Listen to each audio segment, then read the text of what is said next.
This is not a return, it's a reckoning. Vindictus, Defying Fate drags you into a world that bleeds myth and remembers every scar you leave behind. No heroes, no mercy, just you, your weapon, and a land that wants you broken. It doesn't ask you to play, it dares you to endure.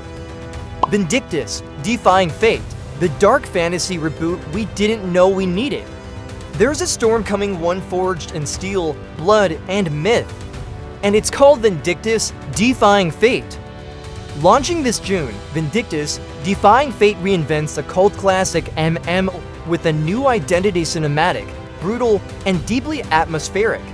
Instead of flashy heroes, you play as hardened survivors navigating a sorrowful, myth-drenched world. It's less about nostalgia and more about a daring, character-driven redefinition of action RPG storytelling. It's a spiritual successor in the same breath as Nioh and Black Myth: Wukong, but forged with its own brutal philosophy rooted not only in tone, but in its approach to reactive environments, stamina-based dueling, and moral consequence systems that ripple across the world's progression. Forget tab targeting, forget cooldowns. This is raw, intimate, and punishing combat where every blow feels like it could be your last. The first thing that grabs you isn't the combat, it's the setting. Vindictus, Defying Fate drowns you in sorrow. It trades the bright fantasy of its predecessor for something far more melancholic. This is a realm where nature itself feels cursed. Dead forests, mossy stone temples, abandoned shrines, and grotesque enemies that look ripped straight from your darkest Celtic nightmares. The Norse and Gaelic inspirations are tangible, from the runes etched in stone to the pagan-like rituals surrounding the bosses. Everything in this world has weight. Everything tells a story, and most of them end in blood. Even the background music seems to mourn as you tread through these forgotten lands. The lighting, the silence between notes, and the subtle animation details everything reinforces the feeling that you are trespassing in a place both ancient and broken. There are no cheerful villages, no safe zones, just relics of old wars, haunted groves, and eerie calm before the storm. The world is soaked in memory, where every step forward feels like you're walking through the aftermath of legends long faded. Some areas whisper warnings, while others scream their forgotten history. Abandoned weapons still stuck in bones, long cold fires in front of stone altars, everything feels like it belonged to someone before you.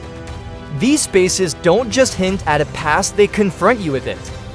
By threading these moments into broader environmental storytelling, Vindictus reinforces a sense of haunting continuity.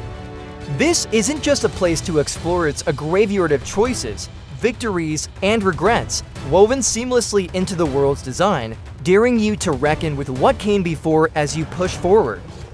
Vindictus also offers optional lore trails, letting players reconstruct specific forgotten events and covering the fates of legendary warriors or fallen cities through side quests, with real narrative weight. But what sets Vindictus apart isn't just the look or the mood, it's the interconnectedness of everything. The world isn't just there to impress, it's there to challenge. You'll find shortcuts tucked behind collapsed ruins, weather effects that alter enemy behavior, and environmental storytelling that rewards those who slow down and pay attention. In a genre where rushing from checkpoint to checkpoint is the norm, Defying Fate encourages lingering, listening, and looking twice. Some areas open only at specific times, while others remain hidden unless certain events are triggered, a design choice that ties exploration directly into the game's evolving narrative. These conditions often connect to character arcs, seasonal world states, or previous player actions, encouraging multiple playthroughs to fully uncover the world's secrets and integrating naturally with progression as new zones and storylines unfold dynamically. Even puzzle solving plays a crucial role, with some areas requiring you to translate ancient scripts or follow environmental clues through light and shadow. Exploration here isn't passive, it's investigative. And the more curious you are, the more the world opens up. Combat, however, is where Defying Fate truly earns its name. There's no spamming abilities here. Every fight is a measured dance of strikes, dodges, counters, and mistakes that hurt. It's not just Souls-like for the sake of it, there's a unique energy here, an almost theatrical brutality. It's responsive, but not forgiving, fast, but never frantic. The game rewards timing, precision, and patience, and it demands your full attention. It invites you to treat every encounter like a duel of fates, where your knowledge of the enemy's patterns is your sharpest weapon. From footwork to frame data, it's a masterclass in physical storytelling, one that elevates simple swordplay into something ritualistic. Even minor enemies can become lethal if underestimated, forcing players to stay alert and engaged. The stamina management system, it's another layer of tension. Every move matters. Every choice has consequences. Overextending can cost you dearly, while disciplined restraint often leads to survival. It's a subtle yet vital mechanic that makes every encounter feel calculated and personal. Boss fights are events. They're not just damage sponges, they're puzzles, demanding adaptation and often a change in strategy mid-battle.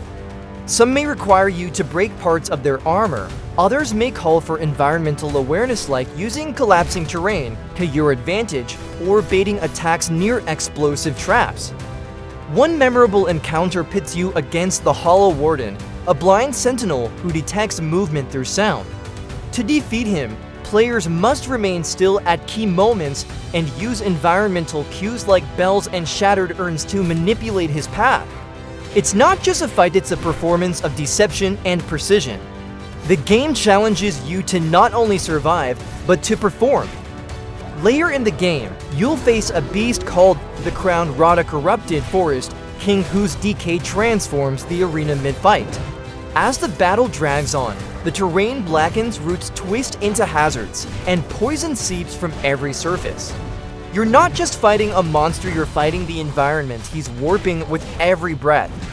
In stark contrast, another unforgettable encounter comes in the form of the Pale Warden, a once honorable knight whose soul has been fractured by grief. This boss doesn't roar or bellow, instead, he speaks, pleading for forgiveness as he strikes. His attacks are rhythmic, almost sorrowful, and his arena is a ruined chapel littered with shattered vows. Here, the emotional weight hits as hard as the blade, forcing you to question whether victory always feels like triumph. The enemy designs reinforce this theme: gritty, grounded, yet deeply mythological. Creatures inspired by banshees, boghags, and forgotten gods emerge from the dark, each with behavior patterns that evolve over time. You won't just learn how to beat them, you'll learn to read them. To anticipate them, that's what makes victory feel earned. It's not about power, it's about understanding. The character roster is equally impressive, though best appreciated in layers rather than all at once. Each warrior feels like a protagonist of their own mythology. Mela, for instance, is a towering force of destruction who wields a colossal warhammer, turning her into a walking siege engine capable of shattering defenses and destabilizing groups of enemies. Her strikes are slow but seismic, rewarding players with a more deliberate, momentum-based style that contrasts beautifully with Luna's fluid aggression and Naotaka's disciplined precision. Future content hints at even more variety, but among the current lineup, Luna stands out: poetry in motion, her dual blades slicing through the air like ribbons, striking with elegance and precision. Her speed and flair contrast sharply with the heavy, deliberate brutality of others in the cast, showcasing the spectrum of combat styles that the game allows. Naotaka, by contrast, brings a stoic discipline to battle, transforming defense into devastating offense with his parry-based katana style. These two alone show the vast range of approaches to combat that Vindictus allows: fluid aggression or precise timing. Each playstyle feels dramatically different, not just in weapons, but in how they move, react, and chain attacks. This isn't just pick your class, it's pick your legend. And beneath the action lies depth. Animations, voice lines, and idle stances reveal personality, while weapon customization and evolving skill trees let every player forge a style that's entirely their own. These characters don't exist in a vacuum. Their narratives intertwine, and their journeys reflect the state of the world itself. Dialogue changes based on your choices. The world reacts subtly but meaningfully. There are no morality meters, no color-coded karma bars, just consequence. If you slay a beast protecting a sacred grove, you might find nature itself less kind in the zones that follow. If you spare a cursed enemy, you may meet them again later stronger, different, and with something to say. Player decisions ripple outward, sometimes influencing which NPCs appear in later chapters or how specific regions evolve. These butterfly effects lend the world a sense of continuity and agency often missing in action RPGs. What truly elevates Defying Fate is how it feels to play. Every parry, every dodge, every brutal finisher, it all flows with a cinematic edge that makes you feel like you're in the trailer. And unlike many modern action games that promise visual spectacle but deliver stilted animations, here it's all in your hands. You control the flow and it looks stunning. The environments aren't just backdrops, they're part of the gameplay. Hidden paths, destructible terrain, secret chambers filled with lore. There's a sense of mystery to every zone. The game invites curiosity, not just aggression. Players are encouraged to pause, observe, and listen. Sometimes the land whispers secrets louder than the dialogue ever could. Even simple actions like opening a gate or lighting a torch feel purposeful, rooted in the game's overarching sense of narrative weight. The environment feels like an active participant in your journey. Ambient storytelling deepens this immersion, wind rustling through cursed fields, statues that seem to track your movement, and cryptic murals that hint at forgotten wars. While some of these elements are subtle, they layer together to shape an atmosphere of reverent unease. Dynamic weather and time of day cycles go beyond aesthetics, influencing enemy patterns and quest availability. The result is a game world that doesn't just look alive, it acts alive, rewarding players who explore at different hours or under shifting conditions. Certain NPCs may only emerge during storms, or hidden doors may only open at dusk, details that reinforce a living ecosystem. And it's not just exploration, it's expression. Defying Fate includes an expansive gear transmog and die system, allowing players to shape their characters' aesthetics without sacrificing stats. From battered leather armor to ceremonial battle robes and bone-plated cloaks, how you look tells your story. One notable set, the Raven's Oath, lets players wear a weathered mantle stitched with feathers, trailing smoke when moving through shadow. Combined with gesture-based emotes like kneeling prayers that change depending on nearby relics or location-sensitive idle animations that adjust your stance near fire, water, or cliffside, the world becomes not just a space to move through, but a stage to exist in. This isn't a grindy MMO experience. Vindictus once thrived on repetition and co-op dungeon crawling, but Defying Fate tears that model down. It re-emerges as a single-player focused experience where each battle is its own story, each boss its own puzzle, and each area a new chapter. Think of it as semi-linear, with progression systems reminiscent of Nioh or even Sekiro. Zones unlock in layers, exploration rewards risk-takers. And the storytelling, while minimalist, carries emotional heft through environmental design, sparse but impactful dialogue, and haunting musical cues. Even the side content feels crafted, small tales of lost warriors, broken relics, and battles that ended long before you arrived but still echo through the world.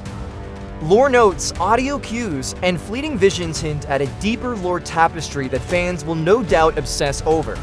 New Game Plus and alternate path content may encourage replayability, allowing players to peel back additional narrative layers and reimagine choices. The world's lore isn't just there to admire, it's there to be questioned, challenged, and slowly unraveled. Nexon hasn't forgotten its roots. While Vindictus, Defying Fate focuses on a robust single-player experience at launch, multiplayer remains firmly on the roadmap. Co-op support is planned post-launch, offering the chance to face colossal, evolving raid-style bosses alongside friends. These encounters won't just demand brute force, they'll require timing, coordination, and map awareness, especially as bosses begin turning the environment against players. Later down the line, PvP elements and asynchronous multiplayer features are also in development. Early alpha tests have hinted at ranked duels, faction-based warfare, and world invasion mechanics that could redefine late-game replayability. Seasonal events and community-driven decisions may even influence the evolving lore. By staggering the rollout of these features, Nexon ensures that each layer of the experience has time to breathe and gives players a reason to keep returning. Vindictus, Defying Fate isn't just another reboot, it's a rare statement of intent. It challenges players to earn every step forward through grit, mastery, and reflection. In return, it offers a world that breathes myth and bleeds meaning. While others play it safe, this game sharpens its blade against the unknown and steps into the storm. This isn't just a game you finish, it's one that changes you, leaving behind lessons in patience, pain, and perseverance. It reshapes your expectations not just for what an action RPG can be, but for how deeply a game can reflect the choices, failures, and quiet triumphs of the person behind the controller. And the storm's only just begun. Upcoming content expansions promise to delve even deeper into ancient mythologies and unveil secrets the current world only dares to hint at. Entire regions remain untouched on the map, and cryptic endgame clues suggest we've only seen the first act of a much darker tale. So if you're tired of hollow grind fests and crave a dark, mythological journey soaked in steel and sorrow, this one belongs on your radar. Because this isn't just another action game, this is a battle cry. Your move, fate.